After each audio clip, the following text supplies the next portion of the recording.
Hello, Assalamu alaikum. Guys, am I audible?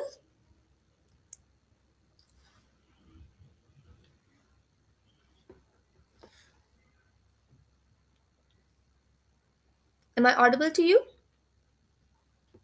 All right, so today our topic is AI and emerging tech for entrepreneurs. As we have been discussing, we are already celebrating Indus AI Week.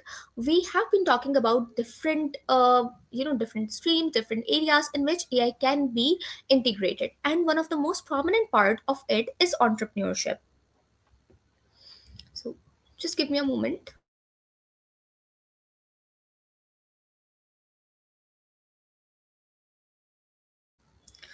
So today we are going to talk about AI, artificial intelligence, and emerging technologies for entrepreneurship. Now, how can we include artificial intelligence in the area of entrepreneurship? And for that, we have to start. We have to look back from the very start, from from the start of first industrial revolution, and we'll come to fourth and the fifth industrial revolution that is taking place simultaneously. And we will also see how this can be implemented right now. So industrial revolution started when first industrial revolution started when we had our first steam engine. So there was an engineer, there was a scientist who created a steam engine. And the basic concept of creating a steam engine was to make sure that the work can be done easily and effectively, so that the production can be increased, so the production can be enhanced, and the profits can be maximized. So there were some entrepreneurs back in 1700s when this term entrepreneurship was coined by American economists. And why it was coined? It was coined to make sure that we include a particular sector of businessman, um, the particular sector of businessmen who actually are taking better financial risk than the normal people. So at that time, there was only farming and some other jobs by which people would earn their livelihood. However, afterwards, some people, economists, realized that certain people, a group of businessmen, were willing to take extra risk, extra personal financial risk, and improve overall quality of the business and improve their profit margins. So they started calling them entrepreneurs. And in the first entrepreneurial industrial revolution, the entrepreneurs played a major role. They took the steam engine and applied it into several sectors of the area, and they started to maximize their production. So in the first industrial revolution, we had steam engines, we had, a lot of mechanical simple tools coming up which were joined together, and that's how industrial revolution first took place. And in the second industrial revolution, what happened is we had the railway system, the entire railway system, as well as we had uh, the basically the communication, the methods of communication started to develop. So it was very easy to start producing the goods and then deliver it at a very fast rate, because before railway system, people used to travel, people used to transport their goods in not very easy. It was very difficult. They had horse carriages, they had different modes of transportation, but it wasn't as quick and fast as railway system till then.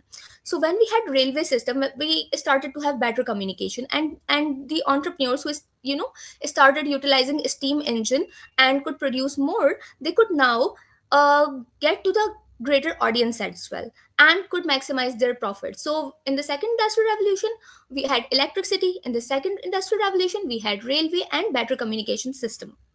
Along this, together, as people started to come together, put more personal, again, take more personal financial risk, um, apply more, put more money into this. Then industrial revolution 2 took place as well. Then in the third industrial revolution, what happened is we started to make semiconductor chips. Semiconductor are basically the materials, which are made by two different kind of materials. One's n-type material, which has more protons. One is and one is p type material which has more protons, n type material that has more electrons. They are doped together and semiconductors are born. You must have studied it if you have completed your physics from general matriculation. So once the semiconductor chips were made, instead of heavy bulky electrical equipment, we could perform the same kind of function by smaller chips. So entrepreneurs again started to build those smaller chips. They started to turn heavy machinery into smaller, lightweight machinery. And digitization started to take place. Digitalization also started to take place. And it was very interesting. People started to, utilize that. People started to make smaller computers. The computers which were, before the size of the entire room, they started to make those computers smaller in size and portable.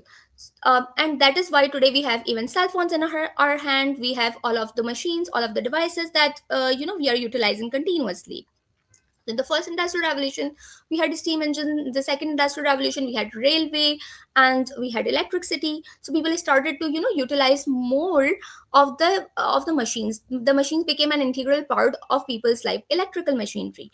Then in the third industrial revolution, all of those electrical machinery started to shift towards semiconductor. Also, we got internet, and because of that, the world started to become a global village. So people started to connect more. Fashion sense began, and all of those industrialists who actually were producing a lot of goods in the first place, they started to earn better. They started to earn more, right?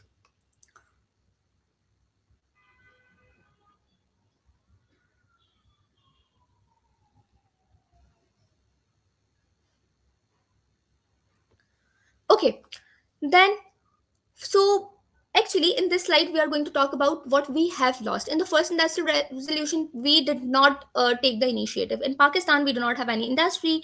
In Pakistan, we do not have, we did not take advantage of the first industrial revolution. We did not take advantage of the second industrial revolution. Neither we did take advantage of the third industrial revolution, because we do not have any Silicon Valley of our own. We do not have, a sector, particular industrial sector where we are making silicon chips, or we do not have very well developed IT infrastructure as well. And these were the trains which actually helped entrepreneurs, um, make a lot of money. And that is why we see Elon Musk today. We see, we see when internet grew, along with that, Jeff Bezos grew, and Bill Gates grew up. And all of those people, all of those businessmen, they started to, grow their grow their wealth. And when they grew their wealth, the GDP, the entire GDP of the country also grew. And Pakistan, as as a country, did not work for that. Our industrialists did not work for that. We did not try to develop our own industry, our own sector in any of these revolutions. Now we have fourth industrial revolution just taking place, which is artificial intelligence, which is robotics. So now the world is also going to change because of artificial intelligence and because of robotics, and the ways in which previously human beings were, uh, completing living their lives, completing their daily chores. All of that is going to change because of this industrial revolution. Now we are going to utilize AI for a lot of work which otherwise we would be doing ourselves, or um we would be hiring employees for. And in this industrial revolution, if see, we are lagging behind. We have lagged behind a lot, and our country every single time grew smaller and smaller because all of that GDP just went back to the people who invested earlier in financial who took that financial risk. Now, if even in this fourth industrial revolution we are not going to take part, if in fourth industrial revolution we are not going to become active and have our own artificially intelligent systems, what can we lose? We can lose a lot of money, first of all, right? We can lose prestige, we can lose power, because another country again will be the superpower.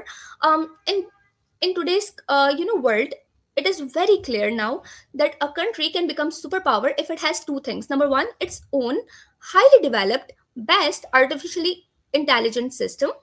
Number two, the infrastructure and the means to maintain the infrastructure of that artificially intelligent system. right? So you need a lot of material by which we can make artificial intelligence systems too.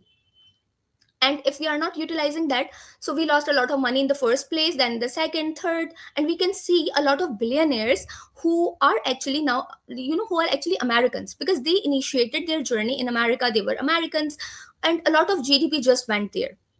We need that GDP, we need that kind of money, right? So we need to make sure that we have artificial intelligence systems, and we have the ability to maintain that artificial intelligence system, develop more new artificial intelligence systems, and export them as well.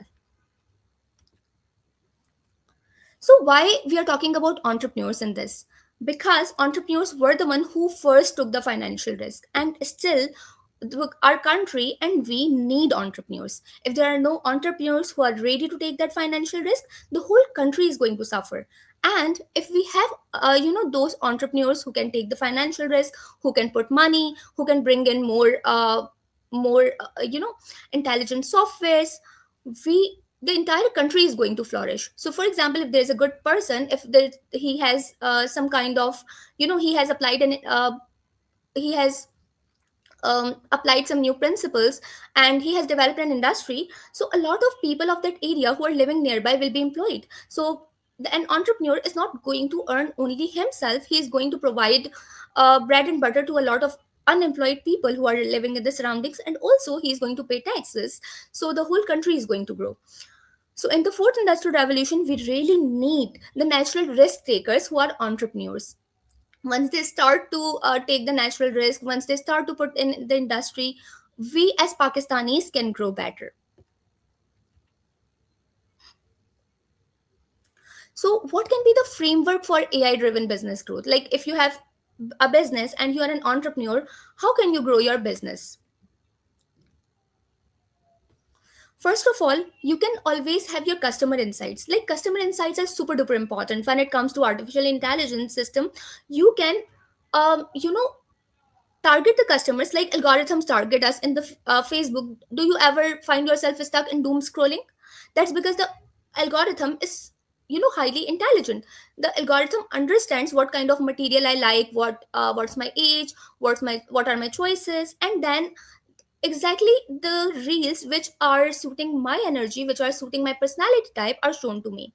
You can also take the customer insights and take the customer data, and you can read that customer data instead of reading it yourself. Instead of trying to visualize it yourself, what you can do easily is you can use an artificial intelligence system, upload it on Gemini, upload it on make a jam otherwise yourself, and start to see the data, start to comprehend the data, start to visualize the data. And that is going to tell you a lot about your customer segment. It can tell you how your customers are different from one another, what are their choices, what kind of customers are buying your product or are interested in the type of product you are working in. So in this way you can have detailed customer insights. And what you can do else is the personalized marketing. So instead of just as I gave you the example of doom scrolling, you here also you can utilize the same pattern, same similar kind of algorithms. Once you know who your customers are, what are their needs, what are their requirements, what are their wants, you can always tailor, customize your marketing strategies for them. For example, if a customer is young, is a female and is interested in certain kind of jewelry, you can customize your ads. Instead of spending $1,000 you can first try to visualize the market and then tailor the ads for them. You can also tailor particular ads for them. Like for example, if just understand, if my data is given to a particular AI, and the AI talks to me exactly the way I want it to, or exactly the way I like, the kind of sentences, the kind of mindset that I have, so the marketing strategy can be entirely changed. Uh, if let's suppose if we are watching television, some of the times the ads are so moving that we watch it again and again. We also show our family, some of the times we go and we see a big nice billboard and we are so moved by it. It strikes us somewhere in the heart, that we not only see that, we also start to talk about that billboard, and we share the experience with our families. that we saw that advertise, and that advertise was amazing. Did you see that advertise? Some of the times, the songs, the OSTs, which are made for the marketing purposes, they attract so much audience that you start to sing some OSTs or their juggles, right? So you can always have that kind of personalized marketing as an entrepreneur. Then you can also use it for MVPs. MVP is minimum viable product. So what you can do is, for example, you have an idea and you want to test that idea. Now, with the help of AI, artificial intelligence tools and softwares, like for example, Lovable, Raplet, Cursor.ai, you can utilize all of that. You have, you have an idea of an app or a website. You can always sign up there, make that app, and ask people to use it. They can use it, you can publish it, they can use it, and you would know instantly if people are interested in similar kind of services or not. So otherwise, the thing which would have taken otherwise longer periods of time, like 6 months to develop, and a whole team of software engineers, you can just do it with the help of artificial intelligence, the easy minimum viable product. And then you can just simply check if the customers are interested in it or not, and it is going to save you big money. What else you can do is increasing the efficiency and automation. So this is an amazing concept, guys. If you have heard about, Elon Musk, he wanted to, once he wanted to make, like, in 2023, in the time of COVID, when he was designing the Cybertruck, he wanted to produce 5,000 cars in a month. And the target, his engineers said that the target is completely unrealistic. They can never ever do that. And they were like not in the favor of producing so many cars. But then afterwards, what happened is, Elon Musk went to the industry himself. He went to each and every step, and checked very thoroughly. He asked again and again if this step is ultimately the most necessary step or not. He checked. He reduced everything. He asked them to remove any of the step that is not necessary. He removed every step, and then what happened? He simply made the 5,000 cars per month dream come true, and he achieved the target. He made sure that the efficiency of the entire production plant increased, and this was very important. Before, because only he increased the efficiency, he was able to save a lot of money. He was able to reach better target market, and he was able to make more customers, right? Means maximizing his profit. So this is very important. And also, what you can do is automation. Automation is also an important concept, because if there is no automation, you would have to depend on a human being. Now, human beings are prone to errors. Human beings can be sick. Human beings can die. Human beings can and what else human being can do? They need off, they get tired, they get bored if they don't like the work, and there is an increased chance of error. While if we do automation, none of this will happen, right? So machines are not going to die. Machines, they might malfunction sometime, but not always, right? They won't ask you for extra money. Once you have you don't have to pay them. They don't make mistakes most of the times. They do exactly what they are planned to do and what they are trained to do. So all of these, they don't get bored with their dull and boring job. So they would do exactly what they are instructed to do. They won't ask you questions. They won't ask for leaves. They are way more easy to work with when it comes to automation. So automation is extremely important here. Then what you can do is you can reduce your financial risk and make your financial decisions better. And see, we, the artificial intelligence system, and we human beings have one thing in common. We uh, take our next, like, upcoming decisions. We make our decisions on the behalf of our past data. Whatever we have done previously, whatever we have learned previously, we utilize that data to make decisions of our future. So what we can do is we would understand very clearly that financial risk can be reduced, can be minimized, if we understand people better, like the data insights, right? And also the market strategies, market timing, and everything. So you don't have to do it yourself. If you don't understand the charts, if you don't understand the graphs, if you don't understand the financial market, you can always ask your you know, your AI model for that. And the AI model is going to simplify it by reading it, understanding it, and explaining that to you. This is going to help you make better financial decisions. Now, what else you can do? In today's era, the best thing is that you can sell to the entire market. There are so many methods, there are so many platforms. It has become so easy for you to reach the global audience. You do not have to just remain on a particular country, you do not have to just remain on a particular city. You can easily access the market wherever you are. You can simply sell from the comfort of your house. This is something which was not available. This is earlier, this is something which wasn't available to any of the previous generations, right? This is special to us. This came into being after third industrial revolution, so we can take advantage of that. Now there are no language barriers. You can speak in any language you want because AI systems are always there to translate. You can there are no market barriers. You can always export. You can always reach out to the better audience. You can always show your ads on social media and they can reach the entire countries. So this has become very easy. Now, vision for Pakistan. What should we do as Pakistanis here? We have this extremely valuable opportunity, because this time, this place is like, for example, my teachers used to tell me that prior in the Mughal era, the buildings and the construction, the architecture was at the peak. It was at the boom, and the buildings you can see um, the castles and the palace that have been built in that era. You can never the forts that are built in that era, you can never get them back. The kind of monuments designed in that era, it is very difficult to recreate that, because the architecture was at their peak, or at its peak at that time. But today we have one thing. This is very easy for us to do, and that's business. Why? Because you can have a PayPal account and you can take money. You can get money very easily from a person living at the other corner of the world, right? You can also sell something to that person. If especially if the product is digital, it is not very difficult to sell the product to that person. So the world has become much very much connected. It is just like a global village, as it is termed.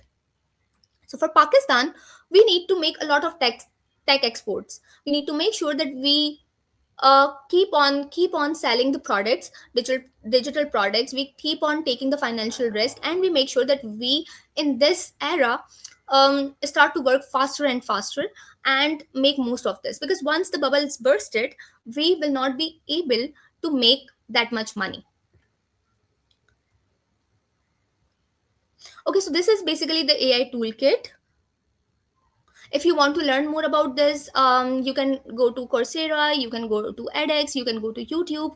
A lot of these softwares are a lot of information is available about artificial intelligence, about how to utilize the platforms and the softwares. They're really easy to use. You even do not need a tutor nowadays, but if you do that, the educational platforms are also there to teach you.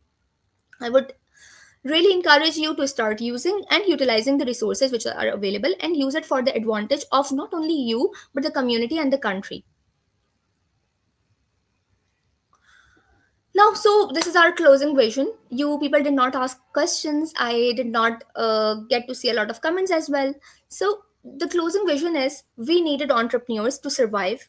The country needs entrepreneurs, and the best chance to see for the growth of entrepreneurs and for the growth of the country is industrial revolution. When and one industrial revolution is taking place, the people who know how to make how to take advantage of this, they're easier to get on the bus, they're easier to go on that track and make money.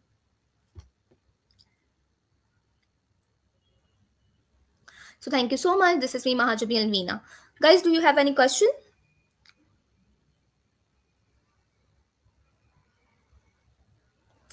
Okay, so I cannot see any comments. It means we do not have a lot of people coming up and asking questions. Let me ask you a question. What do you think? Is AI going to take all of our jobs or not?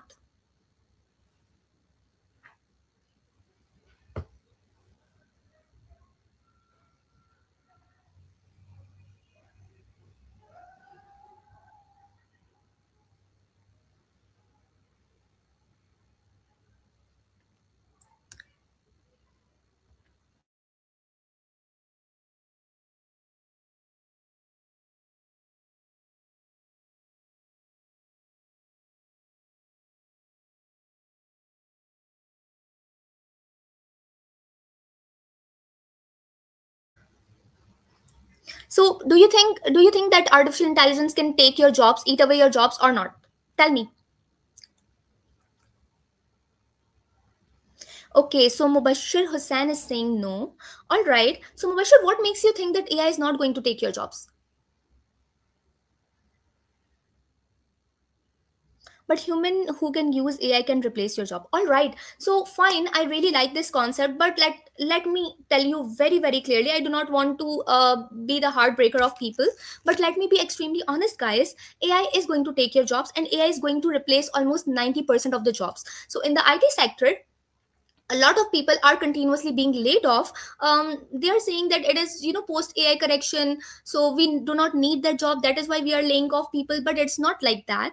It is simply that a lot of work, see, if there are 10 people, right, and in that 10 people, 5 people are the assistant and 5 people are actually leading.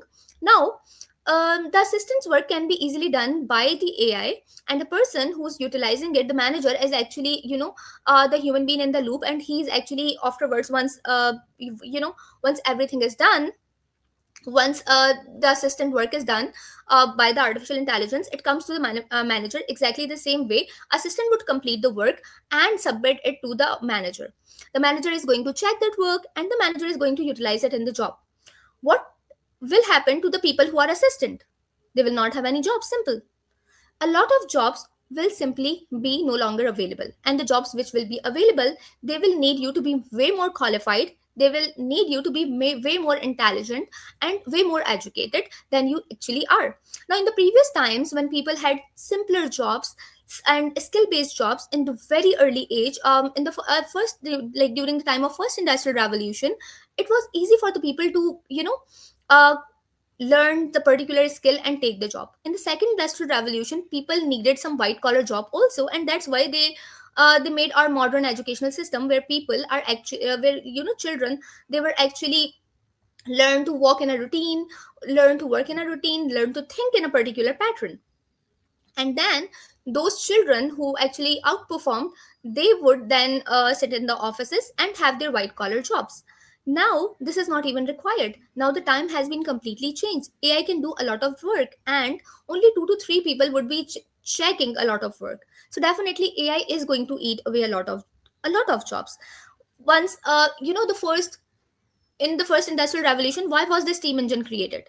A steam engine was created to maximize the production, right? And what is the meaning of maximizing production? It is simple. It is as simple as knowing that if there are 10 people and the work of those people can be done by a steam engine. For example, 5 people were actually, using their hands to run a handloom. Right now, an entrepreneur started to use a steam engine and utilize a steam engine for that woven cloth, for example, right? Now they do not need 4 people. And those 4 people, what will happen to them? They will be jobless. Exactly the same. No matter how skilled they are, they will simply be jobless, right? And disparity has been created because we did not participate well in first industrial revolution. The countries who did, they took a major share of money with them. Right, and that is why they grew. They grew in size, they grew in economy. They literally grew in economy. Why Pakistan could not? The same thing happened in the second industrial revolution, and the same thing happened in the third industrial revolution. Do we have any Silicon Valleys with us? No. Do we have any plant where we make the like where we make the silicon chips? No, we don't have. Right. What kind of work our freelancers do are basic, extremely basic work that can be done by now an AI assistant. So human beings are first of all going to be replaced, yes. And the freelancers, the people here who are, you know who are working as an assistant to a lot of people, they are also going to lose their job. I hope I've answered you. Do you understand that? Do you have any question? But some skills are easily replaced by AI, but some skills are not. All right. So, Mubashir Hussain, can you tell me what kind of jobs do you think are not replaceable by AI?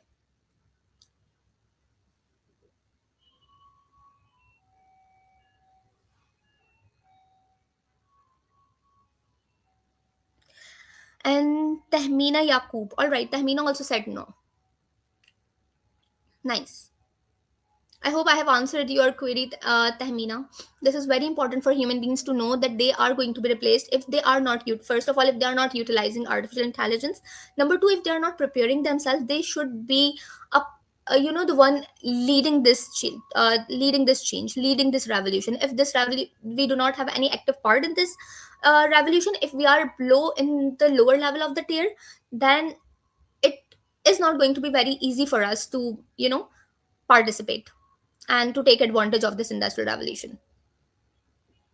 A lot of us are going to lose our jobs, right? Yes, critical thinking is a human activity, and I agree to that 100%. Mubashir says, like, critical thinking, yes, critical thinking, leadership skills, and um problem solving, these are empathy mapping and understanding the emotional need of another person. These are these skill sets that are unique to human beings. They cannot be very easily understood by the machine, and I completely agree to that. But the problem, what is the problem here? The problem is that we start to not think critically enough, and start to utilize AI models for this, like literally LLM models. Tell me, Bashir, don't you ask ChatGPT to give me five amazing ideas to write a research paper, or just do your random task? Whenever you start asking artificial intelligence system to critically think on your behalf, you make it your master, and this is something really bad. Because in artificial intelligence we have a terminology known as gradual disempowerment. The word gradual disempowerment literally means that human beings are going to lose their ability to think critically. Human beings are going to naturally lose their ability, lose their social intelligence, lose their emotional intelligence, lose their empathetic values, only by more and more connecting to the artificial intelligence and not connecting to a real human being anymore.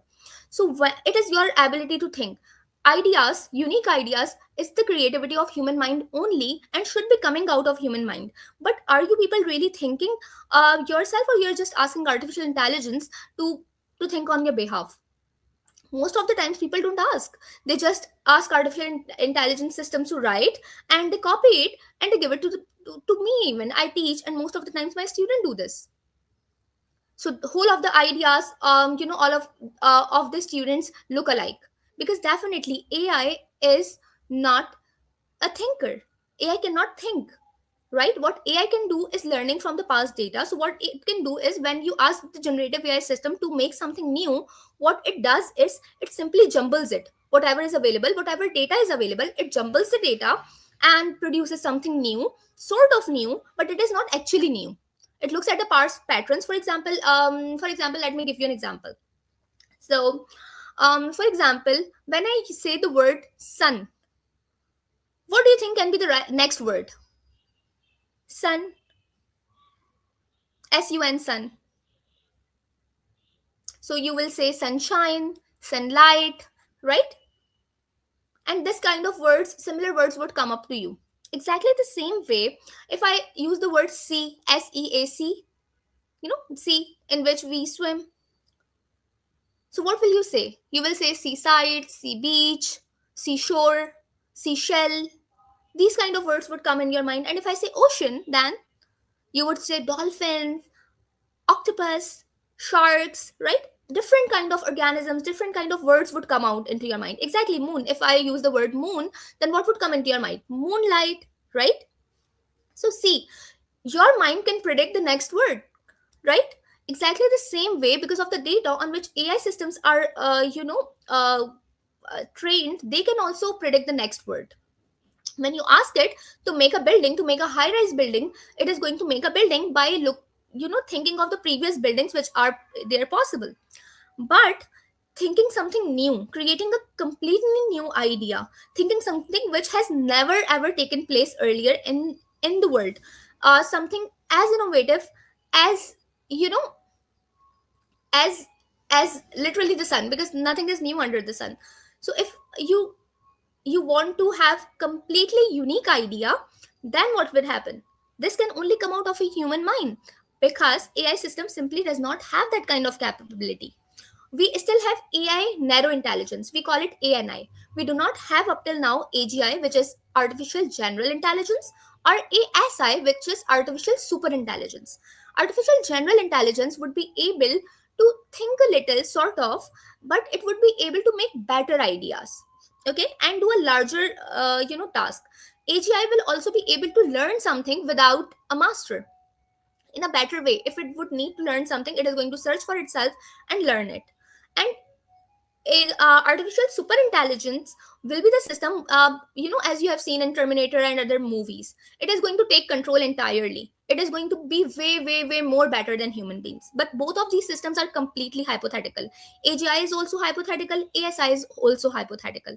We just have ANI, that is artificially narrow intelligence. Okay? Artificial narrow intelligence is what you use in Siri, what you use in Alexa.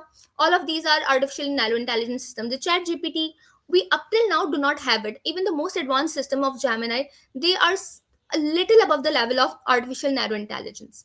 So let's sum it up quickly.